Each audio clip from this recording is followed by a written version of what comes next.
A Hunter in Teyvat, Chapter 86, Fan Fiction, by Azazyel. It was just after we finished our breakfast that I felt Guizhong within my soul stir slightly, and that felt very weird, as my other summons didn't move or do anything in my soul, so I carefully tried to summon her into reality. But surprisingly, she only ever so slightly took my aura for her to manifest into reality. I can already feel my soul slightly fixing itself and the corruption from the abyss falling apart under your soul's light. Guizhong spoke out while yawning as she manifested from my Shni glyph with her form clad in her tight-fitting wuxia clothing. Wah! It's that small goddess Jake and Lumen beat up. Paimon cried out as she hid behind Lumen, and I couldn't help but chuckle seeing the petite and short goddess pouting at Paimon, and who was hiding behind Lumen. I coughed and spoke up. Paimon, it should be fine. She was being controlled by the Fatui, so let's just try to get along. Most likely, she will be following us on our adventures a good bit. I finished a bit wryly, and Lumen rolled her eyes. Lumen looked between me and the petite goddess before shrugging and speaking with a small smile. Well, either way, we need to go talk to Liyue's leadership to find out what is to happen with your squatting goddess. Why are gods and goddesses so troublesome? Eula even added on with a sigh, and from her perspective, I understood what she meant. Venti was a literal drunkard who slept for centuries. Morax, even with warnings about the stuff that was happening, only reacted at the final moment when things went insane, and lastly, Ei was a stubborn woman, to say the least, and was allowing her nation to fall apart in a civil war. I clapped my hands and took a breath as the girl's attention was gathered to me. Alright, let's get going to the Jade Chamber. That is probably where we can find the leadership of Liyue. I finished as I realized that Ningguang never used the old Jade Chamber as a nuke to blast Azazyel with. So maybe we wouldn't need to do any quests to rebuild it. I thought before shaking my head as my party left our house. When Guizhong came outside, I saw more of her energetic and cheerful side as she giggled and raised up her hands, and took a deep breath of Liyue City's air. I can smell the morning fried dough sticks mixing in with the scent of the sea. She said nostalgically, and her face was lit up in a bright smile at the sight of the city coming back together from the attack a couple of days ago. I summoned up an anemo hypostasis to fly us around, and as I got on with the other girls, Eula gave me a different place to go. Maybe we should try to speak to Madame Ping first before we try to speak with the Liyue human leadership. She offered, and then Lumen continued her line of thought.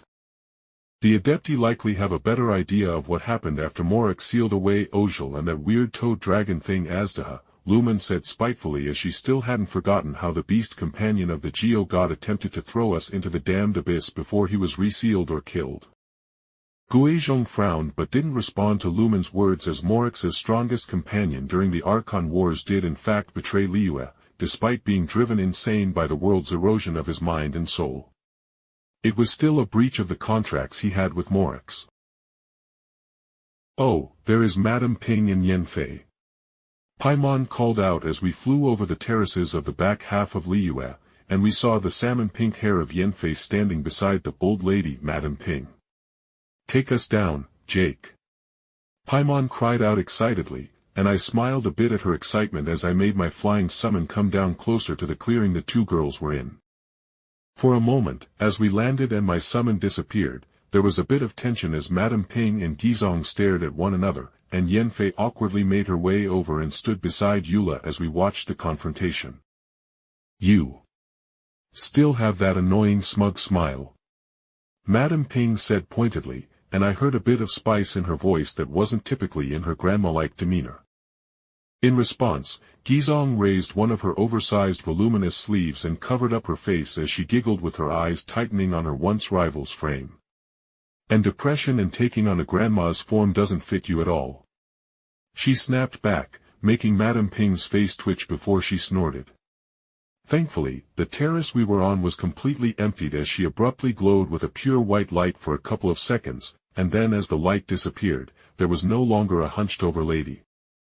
Now, Madame Ping was in the prime of her youth, dressed and clad in wuxia-style clothing that clung to her much more voluptuous body compared to Guizhong's petite frame. Even as Ping rocked back on her feet, getting used to not hunching over in her grandma-like form, Guizhong dramatically pointed at her old friend as her rocking back and forth to get used to her old body made her breasts bounce. "You cheater! You cannot bounce like that!" Guizhong roared with all the fury of a girl that was a lifelong member of the itty-bitty titty committee. Ping obviously couldn't help but laugh, and I heard a thick sob being held back in her laughing as she stepped forward and, regardless of Guizhong's outrage, she buried her friend's face into the large breasts she seemed to so despise. "It's good to see you again, my friend," Ping whispered to Guizhong, who stopped windmilling to get out of her friend's grasp, and then she relaxed and gave her old friend a hug before they split apart. But then Yanfei ruined the moment. "Wait. So that's why you and Cloud Retainer always sounded so darn smug whenever you talked about what Lady Guizhong looked like. It's because you guys have bigger boobs than her. Having bigger ones doesn't make a girl better than another, right, Jake?" Yanfei turned to me and placed her hand on her own rather small breasts and looked at me for an answer to that fucking massive landmine of a question. I couldn't help but nervously chuckle as Lumen and Eula also eyed me for my response. "I could use a shield right about now, Morex. Please help," I cried out mentally as the girls closed in on me for my opinion.